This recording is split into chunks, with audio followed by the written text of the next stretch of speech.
sebenarnya adalah kalau tadi kita mengacu apa yang sudah disampaikan Pak Ria ya, seolah-olah saya sudah dilatih saja. Ini bukan Bondowoso karena Pak Ria kebetulan di Jember, penelpon Jember, berarti kurang lebih di BLK Jember begitu katakan.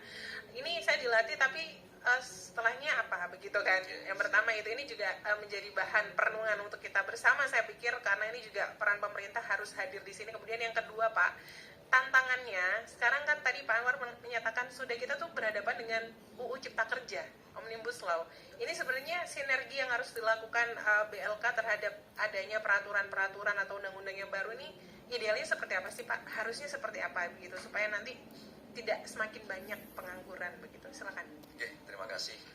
Termasuk pertanyaan dari Mas Ria Sukaryadi, luar biasa ya. Mungkin hanya yang berkesempatan nelpon satu orang ya, Mas Ria ini luar biasa aktif ya di berbagai media. Saya juga sering mengikuti. Artinya begini, saya tadi juga menyampaikan sentuhan-sentuhan pemerintah melalui BLK. Tentunya BLK kan tidak berdiri sendiri ya. Ada di Snaker Kabupaten. Karena sejak 2018 bidang pengawasan ini kan sudah ditarik Provinsi Jawa Timur. Fungsi dan tanggung jawabnya memang berada di wilayah kabupaten masing-masing, tapi tanggung jawab sudah beralih ke Jawa Timur. Tentunya ini akan semakin berat bagi Disnaker Kabupaten yang tadinya jadi satu antara Bupinsaker, bidang pengawasan dan sebagainya ketika sudah berpisah seperti ini. Bahkan bidang pengawasan ini sudah berada dan berkantor di BLK kalau di Jember ya, Jalan Basuki Rahmat.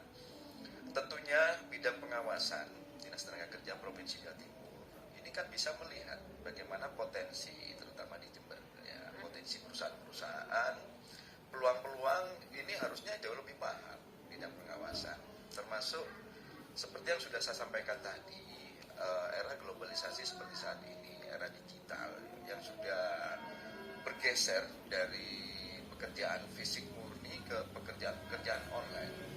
Ini tentunya jika pemerintah melalui BLK ini berkutat pada urusan-urusan yang tidak update ya, dalam kondisi melatih las, sedangkan alat las sudah yang di video-video ini sudah sebegitu canggihnya, dengan harga terjangkau, online bisa didapat. Kadang tidak perlu pelatihan karena melihat tutorialnya sudah sangat mudah. Ini tentunya yang dilakukan oleh pemerintah biar ini tidak merupakan sebuah kegiatan yang mubazir ya, artinya sia-sia seperti tadi sudah disampaikan oleh Mas Ria Sukaryadi, sudah dia itu dilatih bagaimana menjadi barista sehingga harapannya setelah itu ada kan, follow up lah ya Pak Umar ya, ada peluang-peluang ya, peluang usaha atau kalau Mas Ria Sukaryadi bukan menjadi pekerja, saya tahu persis beliau ini salah satu pengusaha juga ya, yang tentunya beliau justru ingin mendidik bagaimana anak-anak muda di kawasan Jember ini bisa menularkan ilmunya. Ini dari satu item pelatihan di barista. Tapi tentunya tidak lepas dari bagaimana pemerintah melakukan monitor, melakukan sebuah update tentang situasi kondisi, karena tidak bisa dengan situasi kondisi seperti ini BLK ini berdiri hanya dengan pelatihan-pelatihan jenis pelatihan lama yang sudah kita tahu seperti itu tadi ya, pekerjaan las, meskipun memang dibutuhkan. Ya, baik Pak Umar, kita tahan terlebih dahulu. Ada penelpon yang sudah bergabung. Baik, opsi dialog lintas Jember pagi. Selamat pagi.